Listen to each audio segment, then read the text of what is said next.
जरा सोचिए, एक साइको किलर जो अपने द्वारा किए गए मर्डर्स की लाइव स्ट्रीमिंग करे और जब एफबीआई के अधिकारी उसे पकड़ने की कोशिश करे तो वो उन्हीं अधिकारियों को अपना अगला शिकार बना ले। हेलो दोस्तों, द एक्सप्लेन्ड स्क्रीन आपको फिर से स्वागत करता है। दोस्तों, आज जिस कहानी को हम एक्सप्लेन करने वाले हैं उसका नाम है अनट्रेसेबल, जो 2008 को रिलीज हुई थी। तो कहानी की शुरुआत होती है जेनिफर मार्श नाम के एक एफबीआई एजेंट से, जो पोर्टलैंड में अपनी बेटी और माँ के साथ रहती है। जेनिफर एफबीआई के साइबर क्राइम डिवीजन में काम करती है। उसका काम है इंटरनेट पर चलने वाली अवैध गतिविधियों पर रोक लगाना। अब एक रात जब जेनिफर ऑफिस में बिजी होती है, तब उसे एक गुप्त सूचना मिलती है कि किल विद मी नाम की वेबसाइट पर कुछ गलत हो रहा है। जेनिफर तुरंत उस साइट को खोलती है। स्क्रीन पर उसे एक बिल्ली नजर आती है जो पिंजड़े में बंद थी। फिर एक आदमी स्क्रीन पर आता है और बिल्ली के सामने दूध का एक कटोरा रखकर पिंजड़ा खोल देता है। जैसी वो बिल्ली दूध की तरफ बढ़ती है, वो दूध से पहले रखी एक चिपचिपी चीज पर फंस जाती है। अब उस आदमी ने बिल्ली को यातना यानी दर्द देने के लिए एक बेहद तेज रोशनी वाला हैलोजन बल्ब लगा दिया, जिससे बिल्ली तड़पने लगी। इस सारी घटना की लाइव स्ट्रीमिंग इंटरनेट पर हो रही थी,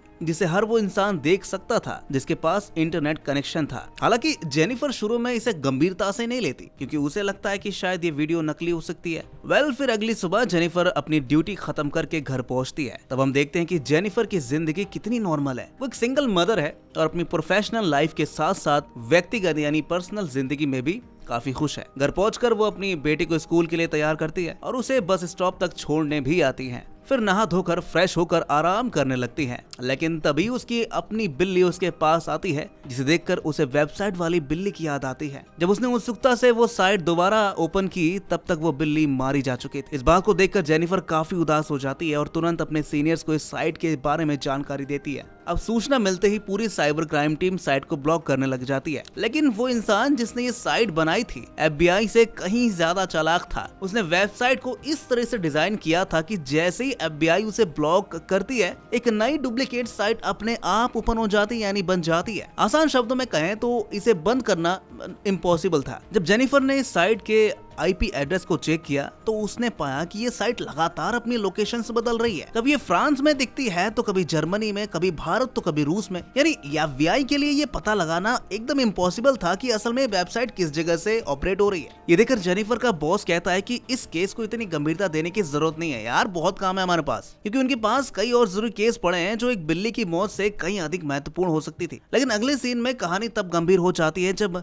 मिलर नाम के एक शख्स को, जो हॉकी मैच की टिकट खरीदने के लिए निकला था, किसी ने धोखे से अगवा कर लिया। अगवा करने के बाद उस व्यक्ति ने उसे एक बेसमेंट में ले जाकर हाथ पैर बांध दी उसके। अब अगली सुबह जब जेनिफर ने फिर से वही वेबसाइट देखी तो दंग रह गई, क्योंकि अब वहां पर एक बिल्ली की जगह एक इंसान मौजूद था। और ये इंसान कोई और नहीं बल्कि वही मिलर था जिसे कल रात किडनैप किया गया था। अब जेनिफर फौरन ऑफिस पहुंचती है और पूरी टीम को इस मामले से अवगत करवाती है। जांच के दौरान उन्हें पता चलता है कि मिलर के शरीर में कोइग्लस नामक एक दवा इंजेक्ट की जा रही है। आमतौर पर इस दवा का इस्तेमाल इलाज के लिए किया जाता है, लेकिन अत्यधिक मात्रा में यह दवा खून को इतना पतला कर देती है कि इंसान की मौत भी हो सकती है। यहाँ किलर ने खतरनाक खेल खेला था। उसने इस दवा को साइट के ट्रैफिक से लिंक किया था, यानी वेबसाइट जितनी ज्यादा देखी जाएगी उतनी अधिक मात्रा में यह दवा मिलर के शरीर में जाएगी। बिल्ली वाली घटना के बाद वेबसाइट पहले से ही काफी ज्यादा लोकप्रिय हो चुकी थी। अब लोग फिर से ये लाइव स्ट्रीम देखने के लिए लग जाते हैं और ट्रैफिक इतना बढ़ गया था कि दवा की अत्यधिक मात्रा से मिलर की मौत भी हो जाती है। मिलर के मरने के बाद साइट पर एक मैसेज आया जिसमें लिखा होता है, आप सभी के समर्थन के लिए धन्यवाद, लेकिन अभी बहुत कुछ होना बाकी है दोस्तों। इसके बाद कहानी में विलियम नाम का एक टीवी रिपोर्टर आता है। विलियम को पुरानी और ऐतिहासिक चीजों को इकट्ठा करने का काफी शौक था। एक दिन उसे एक इंसान का ईमेल मिलता है जो अपने एंटीक कलेक्शन को बेचना चाहता था। विलियम उस इंसान के घर पहुंचता है, लेकिन बेसमेंट में जाते ही उस इंसान ने उसे इलेक्ट्रिक शॉक देकर बेहोश कर दिया। जब विलियम की आंख खुली तो उसके पैरों पर गीली सीमेंट डालकर उन्हें पूरी तरह जमा दिया गया ताकि वो हिल ना पाए। और इसी बीच हम देखते हैं कि जेनिफर की बेटी का जन्मदिन मनाया जा रहा था और उसके कई सहयोगी भी घर पर मौजूद। लेकिन तभी उन्हें खबर मिलती है कि वेबसाइट पर एक नई लाइव स्ट्रीम शुरू होने वाली है और इस बार शिकार बना है विलियम। फिर एफबीआई की पूरी टीम तुरंत हेडक्वार्टर पहुंचती है। साइट पर विलियम को घेर कर कई हैलोजन बल्ब लगाए जाते हैं और वेबसाइट का ट्रैफिक जितना बढ़ता है, बल्ब की संख्या भी उतनी ही बढ़ाई जाती है। आखिरकार ट्रैफिक इतना बढ़ गया कि विलियम असहनीय गर्मी से झुलसकर मारा गया। ये देखकर जेनिफर के बॉस ने कहा कि लोगों को साइट देखने से रोकने के लिए तुरंत प्रेस कॉन्फ्रेंस बुलानी होगी, क्योंकि जेनिफर को चिंता थी कि इससे कहीं वेबसाइट की लोकप्रियता न बढ़ जाए। प्रेस कॉन्फ्रेंस हुई, लेकिन जेनिफर का डर सही साबित हुआ। कॉन्फ्रेंस के तुरंत बाद ट्रैफिक दुगनी हो गई। उधर लाइव स्ट्रीम के दौरान विलियम ने होठों से एक पता बताया जिसे FBI ने पहचान लिया। वो पता था 8808 न्यूबरी। FBI ने तुरंत वहां पहुंचकर जांच की, पर ना विलियम मिला और ना ही वो साइको किलर। लेकिन वहाँ एक लैपटॉप जरूर था जिसमें प्रेस कॉन्फ्रेंस लाइव चल रही थी, यानी किलर वही था और पुलिस के आने से पहले वो फरार हो चुका था। अब FBI की इन्वेस्टिगेशन आगे बढ़ी तो उन्हें पता चला कि जिस घर से वो लैपटॉप मिला था उसका मालिक एक बुजुर्ग इंसान था जो फिलहाल साउथ कोरिया में रह रहा है। इसका मतलब यह है कि यहाँ से उन्हें किलर का कोई सुराग मिलने ही नहीं वाला था। लेकिन FBI के पास अब एक बड़ा सबूत बाकी था, वो लैपटॉप जिसका इस्तेमाल किलर ने किया था। जेनिफर का साथी ऑफिसर ग्रिफिन उस लैपटॉप की पड़ताल करता है और अपने टीम को बताता है कि ये लैपटॉप किसी किलबर्न नाम के शख्स का है जो मर चुका है। किलबर्न इंटरनेट पर बेहद परेशान करने वाला वीडियो अपलोड करता था, जैसे दुर्घटनाओं, मर्डर्स और सुसाइड के वीडियोस। FBI को पता चला कि पहली लाइव स्ट्रीम भी इसी लैपटॉप से की गई थी। अब अगले दिन जेनिफर अपने घर में शावर ले रही थी, तभी अचानक उसका कंप्यूटर अपने आप ही वो साइट खोल देता है। इसका मतलब था कि किसी ने उसके कंप्यूटर को हैक कर लिया था। इससे भी डरावनी बात यह थी कि उस साइट पर अब जेनिफर के घर की लाइव फुटेज दिखाई जा रही थी। उसकी बेटी भी ये सब देख रही थी और जेनिफर को बताने की कोशिश करती है, लेकिन जेनिफर ध्यान नहीं देती। जब जेनिफर बाथरूम से बाहर आई तो ग्रिफिन का कॉल आया जिसने उसे बताया कि उसके घर का लाइव स्ट्रीम हो रहा है। ये सुनती जेनिफर ने घबराकर स्क्रीन पर देखा और फौरन अपनी गन लेकर बाहर निकल पड़ी। उसने तुरंत बेटी को घर के अंदर सुरक्षित भेजा और कैमरा लगी उस संदिग्ध गाड़ी के पास पहुंचकर कैमरा तोड़ दिया। थोड़ी देर में FBI की पूरी टीम उसके घर के पास आ गई। उन्होंने जब कार की डिग्गी खोली तो अंदर विलियम की लाश मिली थी। जेनिफर को यह समझ में नहीं आ रहा था कि आखिर किलर ने उसके कंप्यूटर को हैक कैसे कर लिया। जांच में सामने आया कि किलर ने उसकी बेटी के जन्मदिन पर एक कंप्यूटर गेम भेजा था जो असल में एक वायरस था, जिससे उसने उनके कंप्यूटर को आसानी से हैक कर लिया। तभी जेनिफर को ग्रिफिन का फोन आता है जो उसे कहता है कि केस से जुड़ी कुछ बेहद जरूरी बातें सामने आई है और वो तुरंत ऑफिस में मिले। लेकिन फोन काटते ही ग्रिफिन को एक लड़की का कॉल आता है जिससे वो ऑनलाइन चैट भी करता है। लड़की ग्रिफिन से मिलने को कहती है और ग्रिफिन भी मिलने के लिए तैयार हो जाता है, मगर दुर्भाग्य से ये कॉल असल में उसी साइको किलर की थी जिसने आवाज बदलकर उसे फंसा लिया था। अगले सीन में ग्रिफिन को किडनैप कर लिया जाता है और वेबसाइट पर अब उसी की लाइव स्ट्रीमिंग होने लगती है। इस बार ग्रिफिन को एक पानी के टैंक में बैठाया गया था, उसके ऊपर सल्फ्यूरिक एसिड रखा था। जैसे जैसे साइट का ट्रैफिक बढ़ता है वैसे ही एसिड पानी में घुलता जाता है। जल्दी ट्रैफिक इतना बढ़ गया कि एसिड ने ग्रिफिन की बॉडी को गलाना शुरू कर दिया। ये सब देख लोगों की संख्या लगातार बढ़ती जा रही थी। ग्रिफिन दर्द से तड़प रहा था लेकिन चीख नहीं सकता था क्योंकि उसके मुंह बंद थे।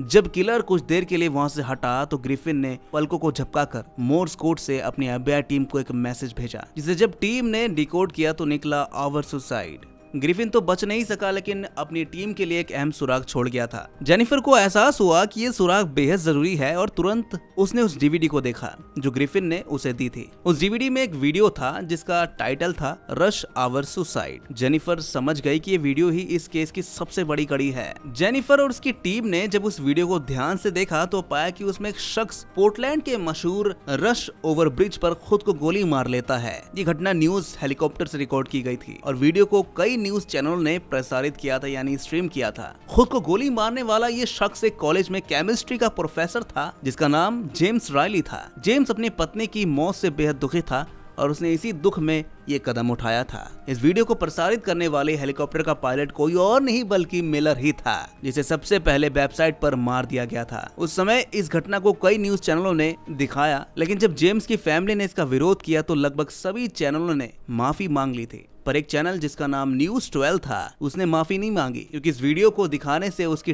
TRP काफी बढ़ गई थी। फिर इस मौके का फायदा उठाने के लिए न्यूज 12 ने एक रिपोर्टर को घटना स्थल पर भेजा था जो विलियम था, जिसे दूसरे नंबर पर मार दिया गया था। इसके बाद इसी वीडियो को किलबर्न नाम के एक आदमी ने इंटरनेट पर कई वेबसाइट्स पर अपलोड करवा दिया था, जिससे वीडियो वायरल हो गई। लोग इस घटना का मजाक बनाने लगे जिससे जेम्स रायली की फैमिली को काफी दुख पहुंचा। अब जेनिफर को एक और बड़ी बात पता चली। जेम्स रायली का एक बेटा था जिसका नाम ओवन रायली था। ओवन एक बेहद टैलेंटेड युवा था, इलेक्ट्रॉनिक्स और कंप्यूटर साइंस का एक्सपर्ट था वो। लेकिन पिता की मौत के बाद उसकी मानसिक स्थिति इतनी खराब हो गई थी कि उसे एक मानसिक अस्पताल में भर्ती कराना पड़ा था। कुछ महीने पहले ही ओवन अस्पताल से डिस्चार्ज हुआ था।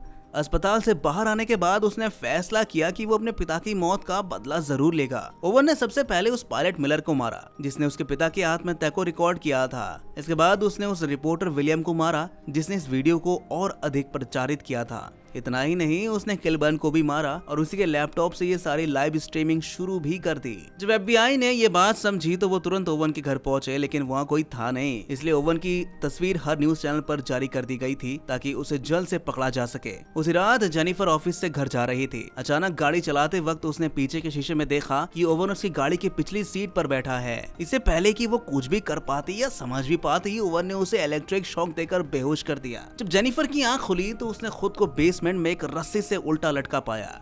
उसके सिर से ठीक नीचे घास काटने वाली बड़ी मशीन चल रही थी। ये सब वेबसाइट पर लाइव दिखाया जा रहा था। ओवन ने इसे ऐसे प्रोग्राम किया था कि साइट का ट्रैफिक बढ़ने के साथ जेनिफर धीरे धीरे मशीन की तरफ नीचे जाती जाएगी और आखिरकार उसकी दर्दनाक मौत हो जाएगी। ओवन ने जेनिफर को अपना निशाना इसलिए बनाया था क्योंकि वो FBI के साइबर क्राइम डिवीजन की अहम अधिकारी थी। ओवन का मानना था कि अगर जेनिफर चाहती तो इस पूरे मामले को पहले ही रोक सकती थी, लेकिन उसने ऐसा किया नहीं। यही वजह थी कि उसने जेनिफर के साथ ही ग्रिफिन को भी मार दिया था।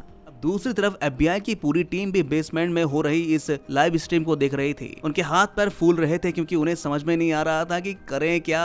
साइट पर ट्रैफिक लगातार बढ़ता जा रहा था, जिसे जेनिफर धीरे धीरे उस खतरनाक मशीन की तरफ बढ़ती चली जा रही थी। जेनिफर समझ चुकी थी कि अगर उसने जल्दी कुछ नहीं किया तो उसकी मौत तो तय है। उसने हिम्मत नहीं हारी और खुद को धीरे धीरे आगे पीछे करनी शुरू कर दी। ऐसा करते हुए उसकी नजर बेसमेंट में लगे एक पाइप पर पड़ी। उसने पूरी ताकत लगाकर उस पाइप को पकड़ लिया।